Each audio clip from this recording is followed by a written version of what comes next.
Hey guys, it's 8th Deadly Sin again, coming at you with another Day 2 of the European LCS Champion Select Analysis. I'm going to try to make this one a bit shorter for you guys, but if you want, just pop in a stream, pop anything else on, listen to this in the background. Hope you guys enjoy, hope you guys learn something. This game is going to be the one between Giants and Unicorns of Love. Let's jump right into bans, honestly. The first ban coming out from Giants is going to be Alistar. This ban kind of confuses me, because it's like, why? Why ban an Alistar?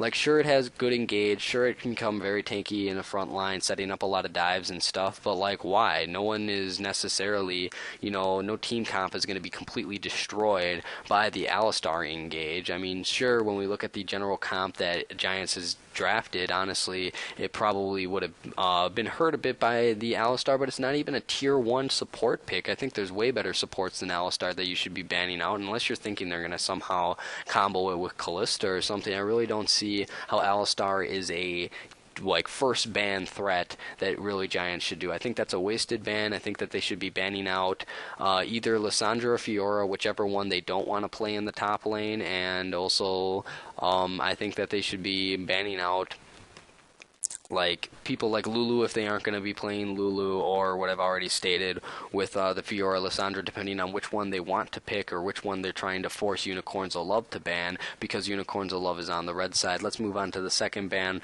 Again, 100% ban rate pretty much on the red side is this Gangplank. Gangplank is just an amazing top laner, so OP right now, immense amount of damage with the barrels, high mobility while destroying the barrels, ability to cleanse CC with the scurvy, ability to just do global, have a global presence with his all setting up dives as well as countering dives that are happening. Just an insane amount of damage coming out in wave clear from Gangplank. Necessitates a first pick if it's left open, which also means it necessitates a ban on the red side. Now, third ban of this game is going to be Tahm Kench. Tahm Kench, probably one of the strongest top laners right now. I would rank him third or fourth in my listing of top tier top laners right now, just because he has so much health, becomes an unkillable boss. I would always say, when I've been describing him as, is he's two front laners in one, just frontliners in one, because he's just so strong with the gray health that he can get from the shield, meaning as soon as he's about to die, he can gray shield, get all of that replenished, absorb even more damage. Also, the Devour in lane I think is very good, especially see going against a melee top. And another thing that I really enjoy about Tahm Kench is not only his ability to save carries, but his high mobility, in the sense that his ult has the effective teleport range, allows you to get into areas where teleport necessarily isn't available, especially with the lack of wards that you have coming out of the preseason and the elimination of green wards, as well as the lower cast time and travel time than a teleport. And coupling that global ult with a normal teleport really makes him a real global presence. Not the greatest split pusher, but still a very strong ban to use for Giants. The next ban is going to be Lissandra from Unicorns of Love. Honestly, I think that either Lissandra or Fiora should always be a top lane ban, regardless, even on each side, depending on which one you want to play, especially on red side where you don't want them the first pick it. I think Lissandra is the more mid-game team fight oriented choice out of the two, including Fiora. I think Fiora is the greater split push threat that scales better into the late game, but so I could see banning each of them. Lissandra obviously is a decent ban, especially if you want to secure your mid game a little bit and not give them that team fight advantage with her massive amount of AoE magic damage and ability to spam that E, as well as the ultimate that is just a point-click nuke on anyone and set up for anyone who is get caught in that. So a very good ban coming out from Unicorns of Love. And then the next ban is going to be Lulu from Giants. Again, I already kind of talked about why Lulu's a good ban. Lulu's a good ban just in the sense that she never really slumps now, since games really don't get to that 40-minute period where she would just become an ult bot at the end. She does insane amount of damage with Thunderlords, being able to almost guarantee the proc of Thunderlords with Whimsy and auto attacks, and the ability for her to set up a lot of these protect the ADC or protect any champion you want to insert in the blank there comps is just a really, strong ban and flex pick ban to get rid of that champion. The next ban coming out from Unicorns of Love, a bit unique, but I can see where they're going with this. They're banning Graves. Now, they're banning Graves not for the ADC position, but for jungler, just in case you were wondering, why ban that ADC. Now, it's going to be Jungle Graves, who just does a massive amount of armor shredding damage, as well as just like a massive amount of mid-game damage. Again, kind of in the same vein as Lissandra, as this huge team fight mid-game jungler. Now, pretty much, I think the thought in their mind is they're not going to ban Kindred because I think they can deal with the Kindred, and honestly, I don't think Kindred is that strong of a pick just based on how squishy Kindred is, and I think that the ult usually gets more people killed than it actually sets up kills for the team because it's usually not used in accordance with a strong nuke-based damage source that is able to execute those low members. So I think the Graves is a lot stronger than Kindred. I think that this Graves is a decent ban coming out. I really don't think there's anything else that they really need to ban out besides maybe like a Fiora, but I think Vizichachi is comfortable playing against that, especially what they choose. I don't think that another ban that they possibly could go for is the Rise, but also, like I said, European Rises have been generally underwhelming and probably easy to deal with, as with the kind of counters that I've explained in other videos if you want to check those out to kind of hear more analysis on a Rise pick. Let's jump right into picks. First pick coming out for Giants is the Kindred. Now, like I said, while I said Kindred isn't as good, it's still a very, top tier jungler. I wouldn't rate it. It would be in my top 5, but not in my top 3, just on the fact that it's a bit too squishy, in my opinion, and I think that the kit ultimately never really gets utilized correctly, especially the ult. It really requires a special type of team comp, necessitating a lot of staunch frontliners because it is a squishy ADC in the jungle, not going to have that frontline threat coming from the jungle position. But let's just talk about the strengths now. The ult is really good for setting up team fights and saving people during dives and such, so it's good in that sense if it's executed correctly. It usually needs a nuke source of damage to be able to execute those low members, and if the counter jungling is happening with Kindred, which you're supposed to be doing, and getting those killing those jungle camps with the mark on them to kind of stack up the AD, she can become extremely powerful in the mid game if done correctly, or she can become extremely weak depending on how it's executed. So it's a risky pick, but a strong pick nonetheless. I would have preferred to see a Fiora insta-lock. I think Fiora would just be an overall better option than the Kindred in that same tier of top tier picks that have left unbanned, or even the Rise if Giants wants to play that since it isn't banned out. So I think a Fiora or a Rise pick would have been a lot better as that first pick. But let's move into the second drafting phase. The second drafting phase, there goes that Rise that I was just talking about. Unicorns love picks that up.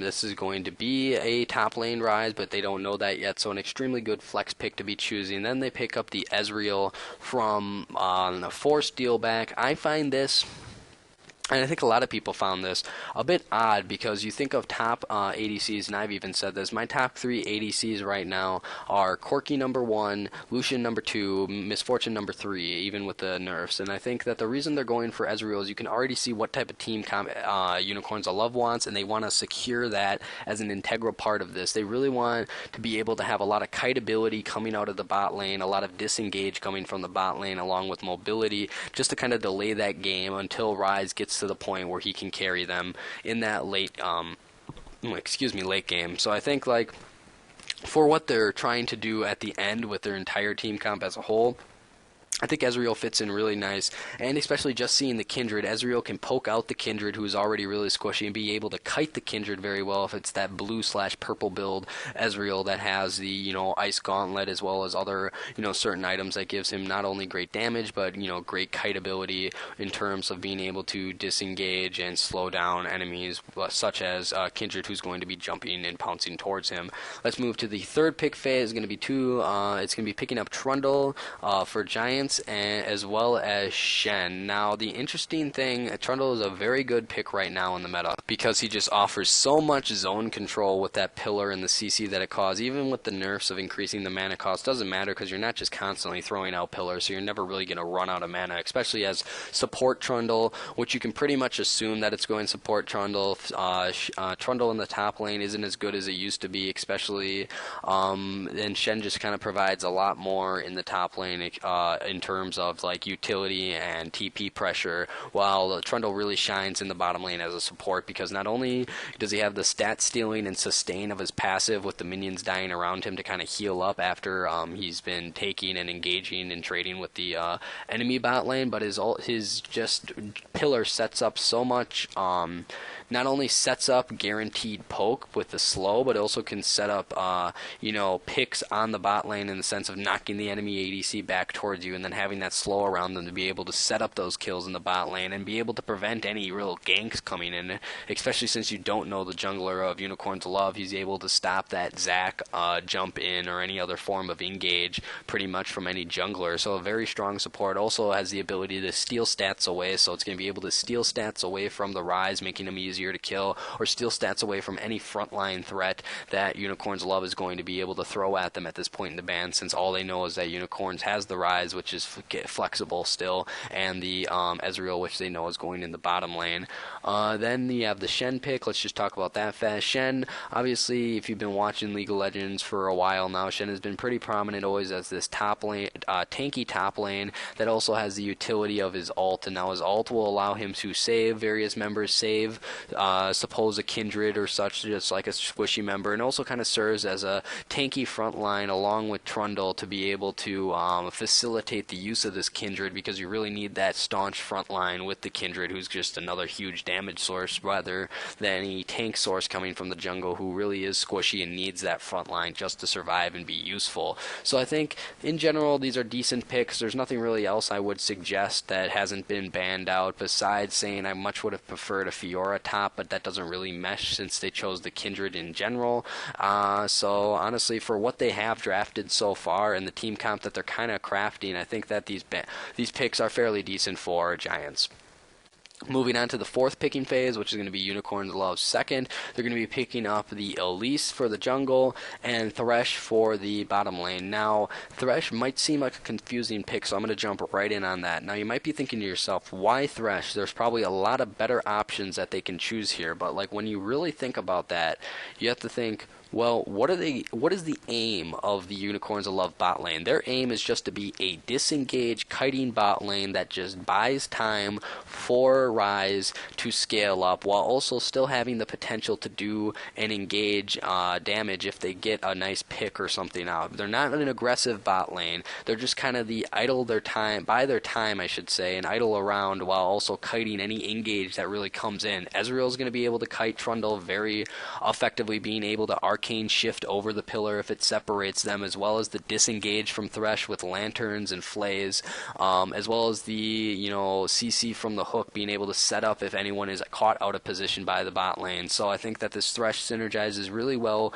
with Ezreal in the sense of what they're aiming for as this kiting / disengaged bot lane, who's not really looking to be that aggressive, but just merely go even throughout the laning phase and take any advantage that is given to them via the misplays of Giants, rather than necessarily be this aggressive combination like, say, a Lucian Braum or something. So that's why I think Thresh is good in this instant. I normally wouldn't suggest it, but just for what they're going for in this team comp that I'm looking at, focusing on that Ryze, it's very good.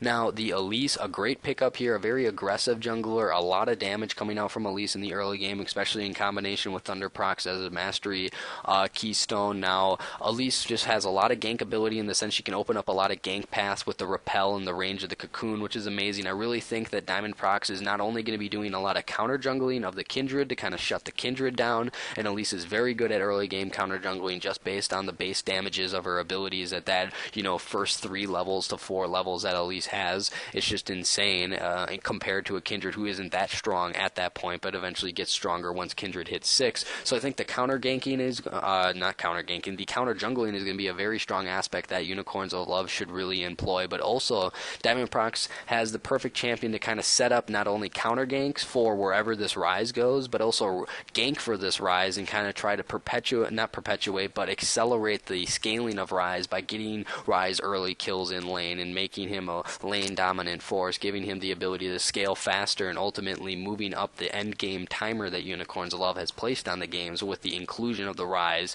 as a pick. So I think very strong drafting phase coming out of this, and it also saves that last flex pick of possibly top, possibly mid counter picks for the final 6th pick in this game. But let's get into the 5th pick before we get that. That's going to be the final 2 champions for Giant. It's going to be the Corki and the Vel'Koz. And if you watch the video I will have posted before this, I'm saying that like Corki is the best. I think H2K's really cracked the meta, and Giants is kind of catching on here. I mean, I don't think Corki really fits into the team comp that Giants is actually no, never mind. I'm going to rephrase that. I'm going to change my mind here. Not change my mind, more better exculpate. I can't even speak today. Sorry about that, guys. Better explain my thoughts on this. I think Corki works in the sense that it kind of provides that burst damage that is needed for when a Kindred is included to be able to execute those members, as well as some poke with the rockets and the utility of the package that I always talk about, being able to set up kills and be able to have immense pressure on the map once that package comes out. So I think it's good in that sense. I think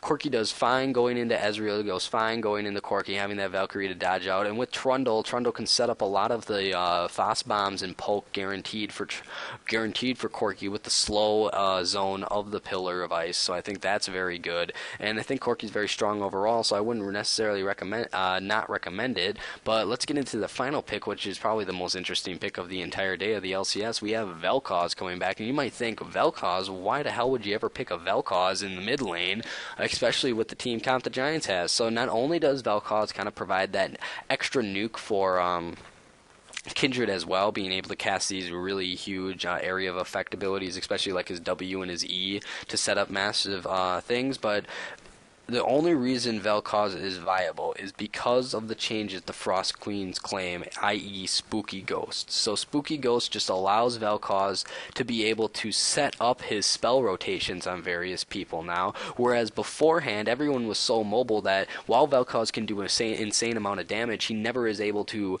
land his entire spell rotation, and Vel'Koz is fairly immobile himself and does not have an escape, which is the only risk of utilizing the Vel'Koz. But not only does the stacking of his passive that does true damage and insane, or not true damage, I believe it does true damage, but whatever, it does an immense amount of damage either way once you get 3 stacks on him after casting 3 abilities. That coupled with Thunderlords just does insane amount of burst damage, making him more viable as a, actual APC in the mid lane, but also the changes the Frost Queens claim allow him to get that damage on the people with that immense slow that can happen, even with the nerfs. It's the only reason Vel'Koz is viable on this patch is because of that item. So honestly, I think Giants has a risky lineup. I'll get into that once we talk about the final pick, and the final pick is going to be for Fox in the mid lane, meaning that Ryze is going to be going top lane. It's going to be Zed.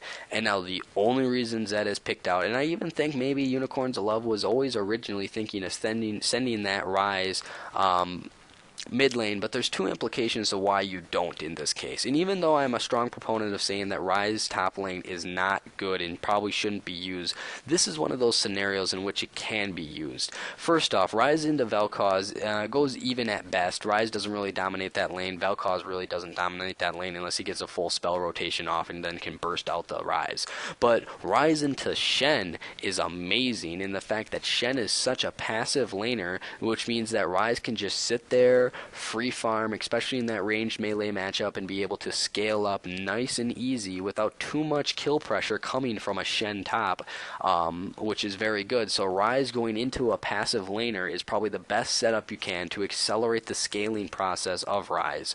So, and also getting into the Zed pick specifically, not only does Zed have a huge amount of burst as an AD assassin, which I'm sure you know along with his ult, he also does very, very good against these immobile casters such as Vel'Koz. Vel'Koz has no escapes. He's not going to be able to get away from this Zed. Zed is going to be able to poke him out with Qs, and then as soon as he's low enough, or even if he's at full head, Zed can pretty much instantly ignite ult and then pretty much kill Vel'Koz whenever he wants once he gets level 6. And the nice thing is, if Zed is ever caught in a position where he's getting caught out and ulted by Vel'Koz, Zed can instantly ult on top of Vel'Koz while Vel'Koz is using his laser, which is his ultimate, and immediately get behind him, and while Vel'Koz is using his ult, he's completely immobile, so by the time he cancels the casting of the ult to be able to react to the Zed jumping on him, he's going to be too late. Zed's going to have to have done enough damage and be able to just ult back to his shadow and kill the Vel'Koz. So I think it's a very, very nice counter pick coming out of Unicorns of Love draft, really setting themselves up to win this game. Now let's talk about team comps as a whole. The whole team comp of Giants, it really revolves not around a specific time in the match, not a mid-game or nothing, but they have, mid-game threats and mid-game power spikes with the Corki and the Trinity Force and other things like that. You have, a bit of scaling into the late game with this Vel'Koz, but it's so immobile. And then you have nice zone control coming out of the Trundle, as well as the semi-engage of putting the Shen taunt and getting some of that. Sorry, I was losing my train of thought, but I also thought of something, especially with you have the Shen ulti in combination with the Corki Valkyrie / Corki package, meaning that Shen can ult on the Corki and just kind of create a travel and transport system for the Shen to have greater engagements, which I think has a little bit of good synergy there. And then the Kindred is supposed to be doing massive amounts of damage. So if I was going to describe this, this is definitely a skirmish team and not really a sieging team. They really just want to kind of find small skirmishes. I would say 2 to 3 members at the max, not a full 5v5 skirmish team, but they really want to find 2 to 3 members, have the Shen come in with the ult to, you know, push an advantage and get an upper hand in these team fights. And then they have the Kindred ult as insurance, as well as set up for the burst of the Corki and the burst of the Vel'Koz. So I think they're kind of just a very 3 to 2 man skirmish team, and I think that's like decent in this meta. I mean, it helps them in the mid game. They have the mid game threat of Corki, which is insane. They have the ability to zone and steal stats for the mid game with the Trundle, which not only makes him very tanky and a really viable front line, but also is able to take away those stats from some of the tanky members, which would be Elise and Ryze at this point, as well, just making it easier to kill them for Kindred and for Vel'Koz and for Corki to come in. And then Shen is also just another classic frontliner who has the engage tool of his taunt to be able to set up more kills. So I think they're kind of looking to start really moving around the map at that 10 to 15 minute mark and try to end this game by, I would say, about 35 minutes is going to be their timer on this game for Giants. If they want to win this game, they have to at least end it by 40 minutes. If not, I would say they have to end it by 35 minutes, because by that time the Zed is going to be pretty much unkillable, the Ryze is going to be unkillable, the kite and poke coming out from the Ezreal is going to be insane, and then you always have the pick option with the Elise and Thresh hooks coming out, with the Elise Cocoon obviously being that. So I think the Giants team is looking to try to end this game before 35 minutes, and they have a decent chance of doing so. But I really, really like the Unicorns of Love draft here. So essentially they have made themselves a disengage, like kiting bot lane, as well as like it's disengage / poke in an attempt to delay until Ryze is super powerful. And what I mean by that is, sure, Zed can go all in and is a direct counter to this Vel'Koz, but Zed can also use shadow clones and use his Q to effectively poke and wave clear. So they have enough wave clear coming out from like the Zed clone, and then some AoE magic damage coming out from both Ryze, Ezreal, and Elise. So they have a decent amount of wave clear, but they also don't have a lot of wave clear on Giant's side besides the Vel'Koz, making, you know, the wave clear differential not an actual factor in this game, while it could be exploited by other teams in the future if this lineup continues to repeat. But it just gives them not only the pick potential with the Zed, but you have split push potential with the Zed. So Zed can be split pushing, Ryze can be farming, and then you can have the 3-man or 2-man kind of disengage kiting in the mid lane for, say, let's say as an example, to be able to, you know, really just delay this game and draw it out to a point that Ryze can run away with the game past that 35 minutes or even 30 minutes if he is able to get ahead. And I think that Elise has enough tools that she can set up the mid lane and get the Zed started, or set up the Ryze. I would much rather see her set up the Ryze for success, especially since it's in the top lane against that Shen, the passive laner. I think they can get a lot of early kills and be very effective and just enhance the scaling and, you know, jumpstart the scaling of the Ryze early, kind of moving forward the game timer that they've set on this by choosing these late game champions. And I think that the split push from Zed also makes it a viable option to win from there, because he's going to become unsoloable at that kind of 20-minute range if he is, you know, doing ahead or doing well in lane. And then just the pure kiting from and disengage coming from the Unicorns of Love bot lane is going to be good enough to be able to draw out this game until the point in which they run away. But the nice thing is, it isn't just a purely passive comp, but it also has the tools and abilities to jump on any mistakes that Giants make by able to creating picks with the hooks and cocoons, as well as being able to engage on people out of position with the all-in of Zed, and as well as the all-in arcane shift forward damage of Ezreal. So I think that not only do they have the option of passively waiting out until the late game, they also have the option of exploiting weaknesses and mistakes from the Giants' macro play. So I think both of these team comps are, you know, fairly good, have very clear timers and times mindsets in terms of when they want this game to go go and how they want to play this game. I give the slight edge to Unicorns of Love, just because they have the counter pick on the Vel'Koz, making him pretty much ineffective, or can make him and nullify his effect, as well as just the innate timer of Rise on the top lane, as well as the ability to gank for it, and the stronger kind of jungle top synergy rather than the Kindred, who's going to be easily squished out. And the nice thing about the Unicorns Love lineup is that they have enough CC to nullify the effect of Kindred, because if Kindred gets hit by a cocoon and then gets instantly hooked, she can be blown up by the Zed before an ult ever even is cast. So I think that Unicorns of Love has a really good draft in terms of reacting to the various picks that Giants has thrown out, especially with the counter pick of Zed in the mid lane and moving Rise up to the top lane. So I give a slight edge to Unicorns of Love. I don't know who wins the game. You guys can tell me in the comment. I haven't watched the VOD yet. I think this is going to be my last Champ Select analysis for the day. So if anyone really wants to hear my analysis of Champion Select for the Elements and Splice game and the G2 and I think it's Rocket game, if anyone really wants me to do that, definitely send me a message or comments on this video telling me to do that, and I will make time. I just kind of want to give myself a break, because this has been a lot of content I put out, especially doing the LCK Day 3 stuff and preparing for LCK Day 4 and NA LCS tomorrow, so be on the lookout for those, and also trying to figure out some software issues to kind of get up some VOD reviews of macro level play on various things that I think have been really nice to see in the evolution of that play, as well as future micro and macro level analysis of various in-game stuff where I can show you video and break it down for you there. But I hope you guys learned something. Hope you enjoyed the video. Remember to rate, comment, and subscribe. This has been 8th Deadly Sin. Hope you enjoyed. Peace.